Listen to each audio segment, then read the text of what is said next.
Less than 3 weeks before the deadline, negotiators from China and the U.S. are busy hammering out a trade deal in Beijing. Lower-level talks got underway on Monday with the U.S. delegation led by Deputy U.S. Trade Representative Jeffrey Gerrish. On Thursday and Friday, Chinese Vice Premier Liu He is expected to hold face-to-face consultation with the U.S. Trade Representative Robert Lighthizer and Treasury Secretary Steven Mnuchin. This round of negotiations takes place with the clock ticking towards a March 1st deadline, after which the U.S. has threatened to increase tariffs on Chinese goods worth some $200 billion from 10% to 25% if a deal is not reached. China's Ministry of Commerce confirmed both sides would engage in further discussions on issues of common concern, but gave no details. What can we tell from the bits and pieces of information so far? Is there a reason for optimism? Can the two sides clinch a deal before time runs out? Joining me in Beijing is Einar Tangen, political and economic commentator, and Qinduo, senior fellow at the Pangoal institution, and via satellite from Philadelphia, Blackburn-Dwyer, founder of Grasshopper Strategies. Gentlemen, welcome back to The Point, the first live edition after the Chinese Spring Festival on the first official working day. And the latest, we're going to look at this picture that came out of this morning's consultations. And this is the picture that was reported by the South China Morning Post. And we see the gentleman with grey hair, white hair, wearing a red tie on the right. He is the Chinese Vice Premier Liu He, and obviously on the opposite side are American delegation members. At this moment, I understand that Lighthizer and Mnuchin are not present. The delegation, as I said, is being led by Deputy U.S. Trade Representative Jeffrey Gerrish. The mood seems to be very upbeat, so I'm going to ask my guests here in the studio. Einar, starting with you, what kind of messages are you reading from such a picture there? Well, obviously there's quite a few people in the room. They seem very active. They're animated. I think that the talks are going very well. So much?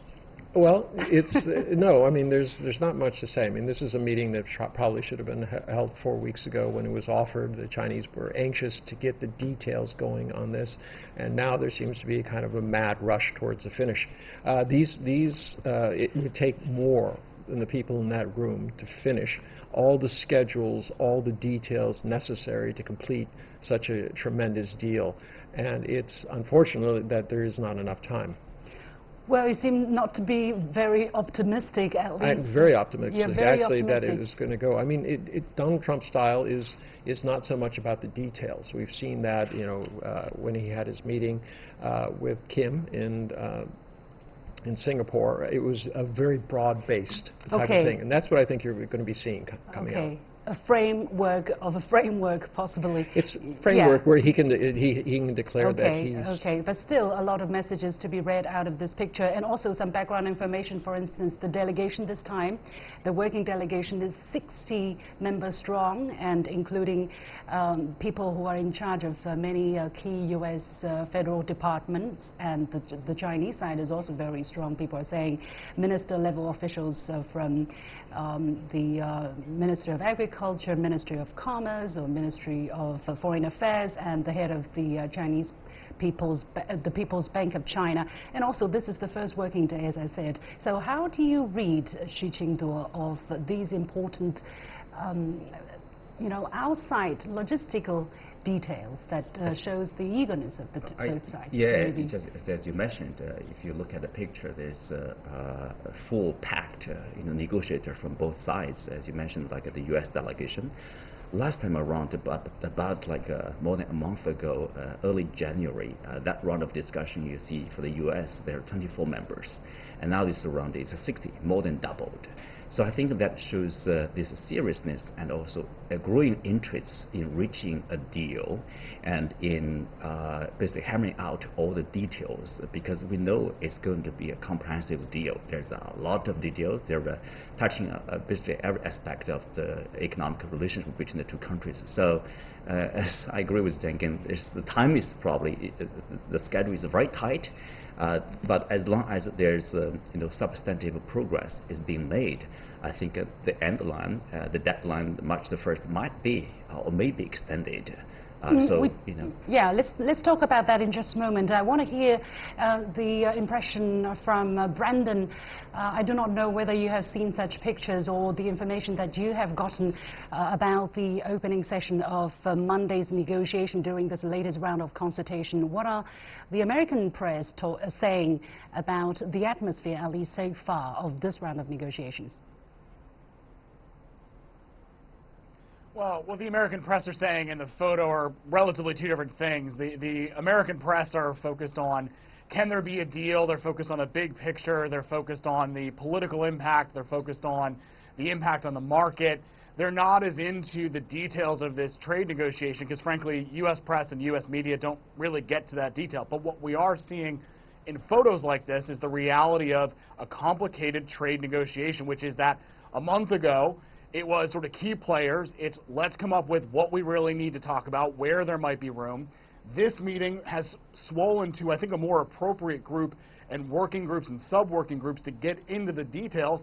And then what we'll see is we'll see the group taper back down to key players at the end of the week and hopefully another high-level meeting or two before the March 1st deadline to really say, okay, look, all the subgroups have kind of worked out some of the hazy details.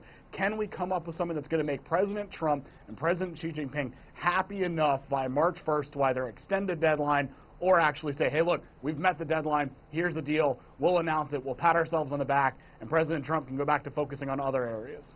Well, I think it's a very big, very interesting question there because we've seen some contradicting messages. For instance, after the last time the Chinese delegation visited Washington and during President Donald Trump's meeting with Chinese Vice Premier Liu He, President Trump said that I think we're working on seeing where everybody is, and then I and President Xi will meet to discuss some final issues. I have a feeling it will be agreed to pretty quickly by both countries, and both countries would like to see a positive result.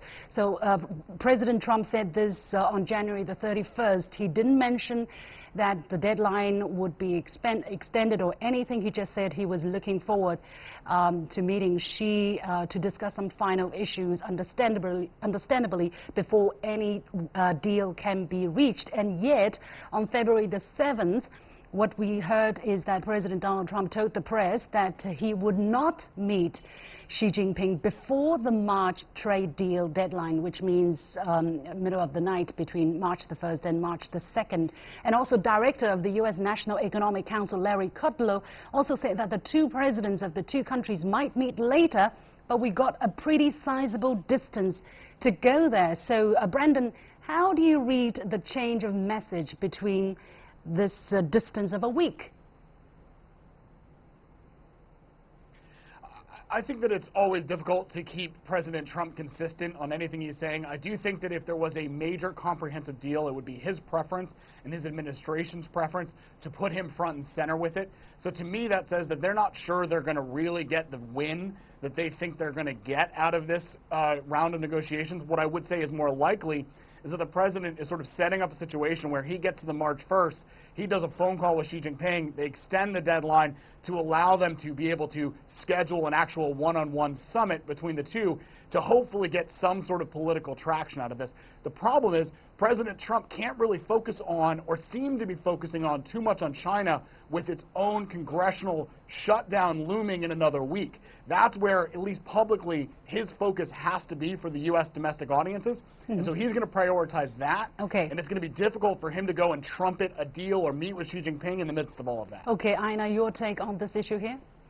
Well, Donald Trump has been very consistent in the kind of a theatrical approach he takes to this. I mean, quite frankly, everyone says that he runs the presidency quite like he ran his reality show. So it's quite possible that he's maybe looking for a grand gesture on the March 1st. He says, I'm going to impose these tariffs until, and they will be in effect until Xi Jinping and I meet.